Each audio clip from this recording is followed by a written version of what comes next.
necessário. Interessante, desculpa interromper vocês, mas na questão da edição ser masculina, ela envolveu muito a questão de sexualidade, de vulnerabilidade. E, assim, muitos homens chegaram para a gente no direct e falaram: Priscila, Gisele, foi muito importante essa revista, porque tinham dúvidas minhas que aconteceram com eles.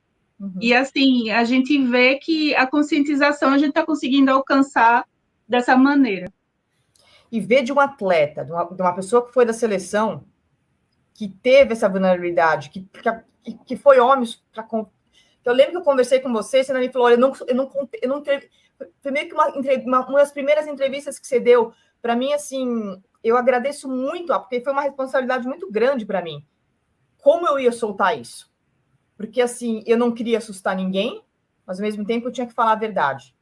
Então, eu agradeço muito. A hora que você foi para a parte de desenvolvimento pessoal, você foi trabalhar com atletas e você teve que endereçar essa parte de saúde mental com os atletas, ou você foi também para a parte corporativa? Como foi exatamente? Para onde foi exatamente que você foi para essa área?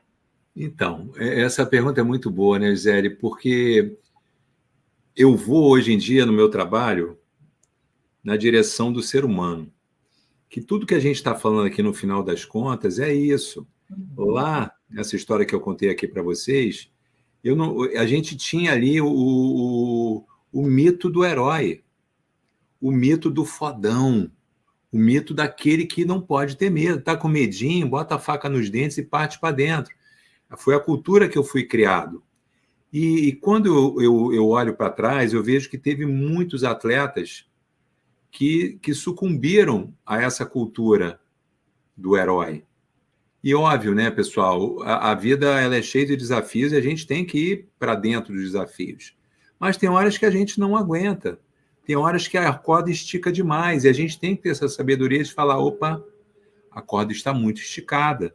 Deixa eu dar uma voltadinha, senão ela vai arrebentar. Então, hoje a gente vê, independente da pessoa ter um diagnóstico autoimune ou não, as pessoas com epidemia, vivendo aí epidemias de burnout, de depressão, taxa de suicídio imensa entre jovens. Então, qual é o momento onde se parou de olhar a todos nós como seres humanos, vulneráveis, falíveis, sabe? E belos, justamente por isso, porque somos vulneráveis e falíveis. Então, um processo de amadurecimento, Gisele, Priscila e Renato, que culminou, sim, nessa minha ânsia de falar para meus clientes, independente se são atletas ou CEO de uma empresa, que o processo ele começa no momento em que a pessoa que está na minha frente ela vai se humanizar. Então, o caminho é por aí, sabe? Eu acho que eu respondi tua pergunta. Com certeza. Você me fez lembrar Desculpa. Não? À vontade, vai lá. Você me fez lembrar, Betinho, uma questão que eu vi até o Pedro Bial que falou. Ele disse assim, que antigamente as crianças, tipo, o pessoal da década de 80, como eu, né? A gente se lesionava fraturando porque estava brincando, né? Eram braços, pernas, enfim. Eu já quebrei várias coisas.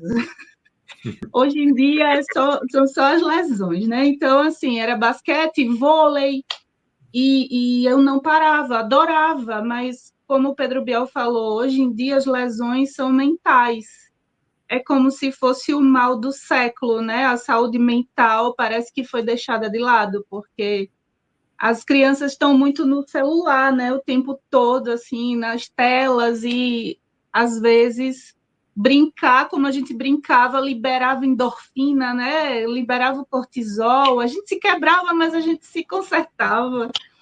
E eu acho que é muito disso. E talvez também, né, Priscila, assim, com essa tua fala, eu estou fazendo. Eu até falei para a Gisele outro dia, né, Gisele, que eu entrei na faculdade de psicologia. Eu estou encantado. E uma das coisas que mais me encantou foi ter descoberto que a palavra emoção vem do latim emovere. Então, qualquer processo de mudança, Ele parte da identificação de uma emoção. Não é pela razão. E o quanto, pessoal, nossa emoção foi suprimida, e é suprimida até hoje. Engole o choro, o homem não pode chorar, não pode ter raiva do coleguinha, não pode ter raiva, é o cacete. O coleguinha fez uma cagada comigo, não gostei. Então, assim, essa supressão das nossas emoções talvez seja um dos pontos que está fazendo a gente adoecer. E aí, voltando para o autoimune, né? Tem sim essa capacidade de deflagrar a doença, quando a gente não terapeutiza essas emoções desencontradas.